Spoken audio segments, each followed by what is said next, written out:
Bonsoir à tous, merci de votre fidélité. Vous êtes sur Télésud, c'est l'entretien du jour. Entretien du jour avec deux invités ce soir. Il s'agit de Leslie Villaume et Rose Boutron, respectivement réalisatrice et professeure au collège Romain Goupil dans l'académie Orléans-Tours. C'est dans quelle ville exactement? C'est à Beaugency. Beaugency, voilà, je voulais retrouver. Merci d'être là avec nous.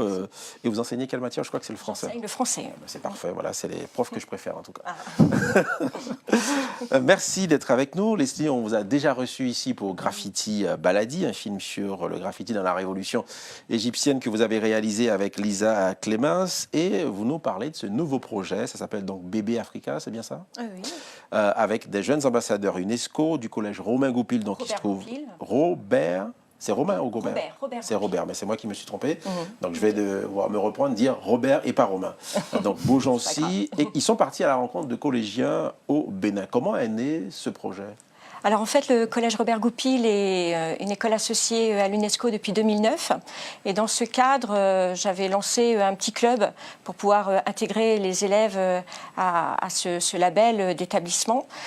Et donc nous avons fait quelques correspondances, et entre autres le Bénin, mais il y avait aussi la Pologne, il y avait le Maroc. Et les élèves étaient très contents d'écrire, mais ils ont manifesté le souhait d'aller un petit peu plus loin, parce que c'est bien beau de s'écrire, de se raconter un petit peu sa vie, mais fouler le sol donc véritablement. Ils avaient des correspondants voilà, dans ces trois pays. Voilà, okay. Dans ces trois pays, et ils ont manifesté le souhait d'aller sur le sol africain, puisqu'il y avait déjà eu des échanges avec vraiment un déplacement de collégiens en Pologne, au Maroc, plusieurs années auparavant. Donc là, le Bénin, c'était vraiment une volonté d'aller encore plus loin dans la démarche de la connaissance de l'autre. D'accord, donc d'où le pin que vous portez sur le revers de votre veste. Voilà, école associée à l'UNESCO. Voilà. L'UNESCO. Voilà. Et vous, donc Leslie Villaume, tout de suite, vous avez été associé au projet. Il s'est dit, voilà, il y a un film qui va être fait dessus. Quasiment dès le début, en fait. Oui, presque immédiatement. Le souhait a été de laisser une trace, parce que c'était très intéressant, effectivement, de faire ce projet, mais ça ne concernait qu'une dizaine d'élèves du collège. Or, le collège est un grand collège, il y a 700 élèves. Donc, je voulais faire quelque chose qui puisse être un support de diffusion. Et j'ai pensé à mon ancienne élève, Leslie. Parce qu'elle a été votre élève? Elle a été mon élève. Elle a 14 ans. Lorsqu'elle avait, oui, effectivement, 14 ans, lorsqu'elle était en 5e et en 4e. Donc, elle m'a supportée en tant que professeure de français. J'avais 11 ans. Et comment ça s'est organisé, le film? Comment vous êtes intégré dans l'équipe? Comment vous êtes fait accepter par... Alors, déjà, il faut préciser que c'est les élèves qui ont monté le projet, y compris les recherches de subventions, notamment pour le film. Donc moi, je suis vraiment arrivée au dernier moment. Donc ça, c'est quand même à saluer, parce qu'ils ont été très endurants. Ça a duré 2 ans, je crois, leur recherche de fonds. Voilà, et puis ils ont réussi à payer les billets de tout le monde. Et donc, moi, je suis arrivée vers le tard, en fait, par rapport à toute cette organisation. Et après, sur place, je me suis occupée de la caméra, de l'image, mais les élèves faisaient le son. Donc, voilà, il y avait... Donc, c'était vos assistants? C'est ça, c'était mes assistants. Donc, vous étiez au cœur justement du projet, au cœur de ces jeunes. Donc, c'est pour ça que votre caméra est très proche, et c'est une manière très intimiste de les filmer aussi. Oui, et puis je les avais rencontrés avant, et au final, on n'est pas... mine de rien, pas si éloigné que ça en âge non plus. Donc, voilà, on s'est très bien entendus, et c'était vraiment très chouette. On se connaissait un peu avant aussi, du coup. D'où la caméra très près. D'accord. C'était dans ce collège-là, vous étiez dans Oui, j'étais dans le même collège. Donc voilà, il y avait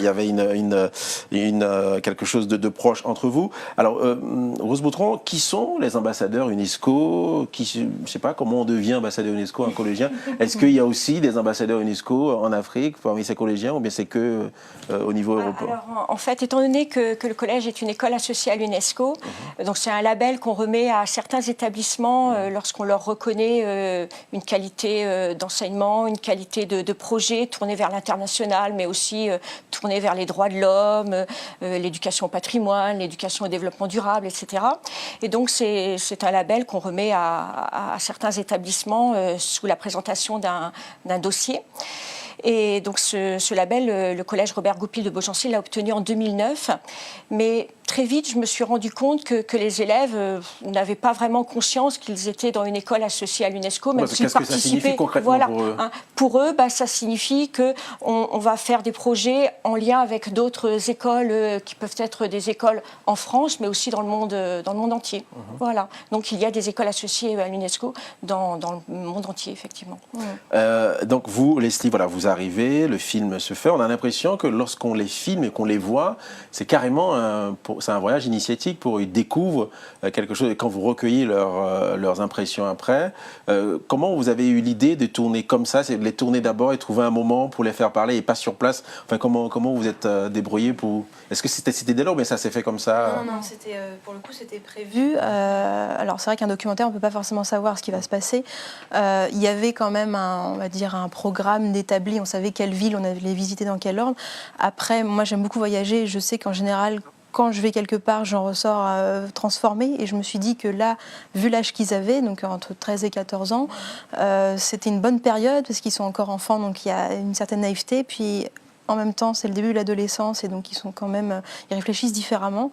Et donc je me disais que c'était intéressant d'aller aussi loin. D'abord parce que mine de rien, ils ont tous tenu 2 ans. Voilà, ils ont été très endurants pour monter ce projet. Donc ils étaient très motivés et je me suis dit, voilà, ils vont forcément ressortir différents. Dans quel sens, je ne sais pas, mais différents. Donc j'avais pour idée, avant même de partir, d'avoir leur point de vue avant et après. D'où voilà, l'idée de terminer sur ces interviews là, face caméra avec ce qu'ils en ont retiré.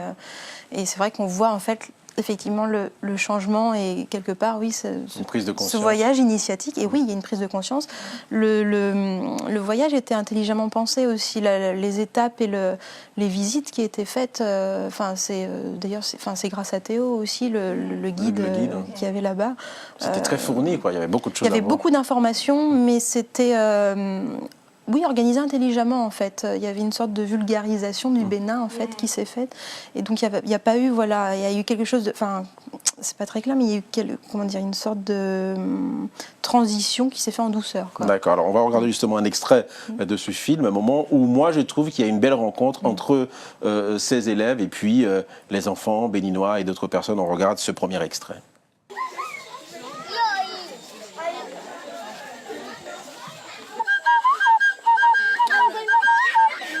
Attends, comme ça. Comment? Et tu souffles où? Si, on a vu.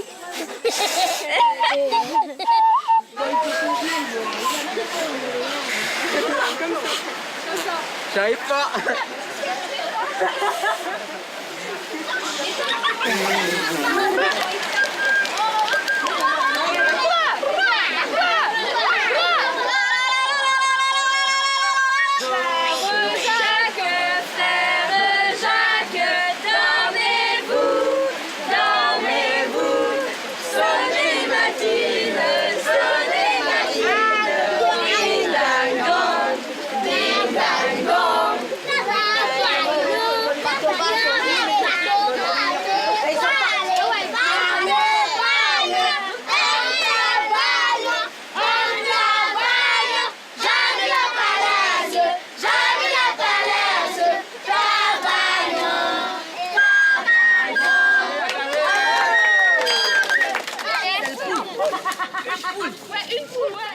Voilà, c'est un très beau moment et moi aussi j'ai essayé, qui n'arrive pas non plus. Donc c'est des transmissions, c'est des échanges. Et puis là, c'est cette chanson, Frère Jacques. Donc les enfants béninois l'ont chantée mais avec d'autres paroles, c'est ça? Oui. Et puis il y avait même aussi les vraies paroles. Ils ont, en fait, les Français ont essayé d'apprendre des choses aux Béninois et inversement. C'est un véritable échange. Oui, c'est ça qui était bien. Puis cette première image, on voit une collégienne tenir la main d'un enfant. Moi, je trouve que c'était vraiment bien d'avoir insisté sur ça. Je parle en termes de cinéma. Alors, il y a eu beaucoup de choses. Vous êtes allé visiter un collège privé, Elios, puis un collège public. Il fallait absolument qu'il y ait les deux, c'est ça? Oui, j'y tenais avec Théodore, notre guide, parce que les enfants qui se rendent à l'école dans le privé ne sont quand même pas les mêmes que ceux qui se rendent à l'école dans le public. Et puis notre volonté aussi était d'aider le collège de Sodomé, le collège public. Ça c'est le collège public, et le collège privé c'est Hélios. Voilà, Hélios. Et là, c'était uniquement des contacts pour voir un petit peu quel était le public des élèves dans le collège privé. Voilà. Et dans le collège public, notre démarche était de les aider parce qu'on a eu beaucoup de demandes de la part des enseignants du collège de Sodomé. Et c'est vrai que lorsqu'on est en France, dans un collège comme celui dans lequel j'enseigne, où il y a des TBI, des tableaux blancs interactifs dans toutes les salles, des ordinateurs, des laboratoires de sciences, etc. Et lorsqu'on voit le dénuement des collèges, et notamment le collège de Sodomé à Boïcon, c'est vrai qu'on se dit, si on peut les aider, ça serait formidable, quoi. Et c'est la raison pour laquelle on a fait des achats, on a apporté du matériel. Et puis il y a une séquence aussi que vous filmez, qu'on voit dans le film, où ils montrent les photos de leur classe pour montrer ce qui se passe. Ça aussi, c'est un moment de partage aussi. On voit la différence, on voit le gap qu'il y a entre les deux, c'est ça. Sachant que la difficulté, c'était quand même, et pour les élèves et pour le film, de ne pas venir en conquérant. Le but n'était pas de montrer que les Français étaient supérieurs et venaient en colons, ça n'avait rien à voir. Oui, mais ça, on l'a senti. Voilà, ouais. C'était un vrai échange qu'on voulait dès le départ, et donc c'était pas nous, blancs riches, allons vous aider, pauvres petits noirs pauvres. Ça, c'est pas du tout fait comme ça. Et les enfants ne l'ont pas pris comme ça, de toute façon. Mais, oui, parce que ça aussi, parce qu'on peut tout de suite tomber dans ce piège-là.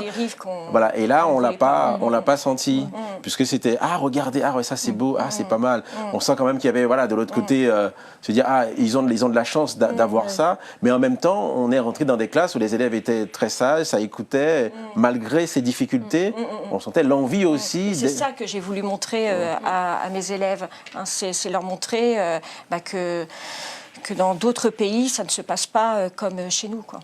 Mais ce n'est pas non plus moralisateur. Voilà. D'accord. Alors, on va regarder. Dans le cadre du partage, de l'échange. On va regarder un tout petit peu d'un deuxième extrait. Et puis après, on revient, on aura une petite minute pour conclure. Regardons ce deuxième extrait qui parle justement de la découverte de l'esclavage. C'est vraiment... on nous explique que oui, c'était enchaîné, que oui, c'était horrible, les conditions. Mais... là, être vraiment confronté, on a vraiment fait le trajet qu'ils ont... Enfin, pas tout le trajet, mais les 4 derniers kilomètres qu'ils ont fait, la porte où ils sont passés. Et on nous a vraiment expliqué du regard intérieur comment ils étaient transportés. Par exemple, on les achetait sur une place et le temps qu'un bateau arrive, on les faisait tous dormir dans un fort, dans le fort qu'on a visité. Sauf qu'il n'y avait pas de toit, c'était vraiment... c'était à l'arrière du trajet. Donc voilà, justement, cette découverte-là, c'était un moment fort aussi. Il fallait aller sur ces lieux-là pour parler de l'esclavage, Rose Boutron. Oui, c'était évident lorsqu'on a fait le programme là, avec Théodore. Il fallait absolument parler de ça.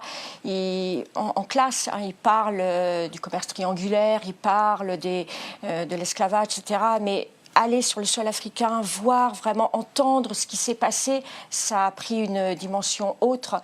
Et pour eux, ils ont vraiment vécu là un moment fort. Et je crois que c'est Anouk qui conclut à un moment donné la journée en disant mais on verra plus du tout, on n'entendra plus du tout. Voilà, de la même façon. Bah oui, parce que là, ils ont touché vraiment du doigt. Ils ont vu Théodore avec des larmes dans les yeux parce que ça correspondait vraiment à l'histoire de son peuple, qui est une histoire douloureuse. Rapidement, ce DVD, on peut le trouver où, Leslie ? Pour l'instant, via le collège, surtout. On essaye, ça y est, on vient d'avoir un distributeur, donc on va essayer de le mettre en vente. Voilà. D'accord. En tout cas, merci d'être venu nous présenter ce film, donc ce voyage de collégiens de Beaugency qui sont allés au Bénin à la rencontre d'autres collégiens béninois. C'est la fin de cette émission. Merci de nous avoir suivis. Très belle soirée sur Télé Sud. À bientôt.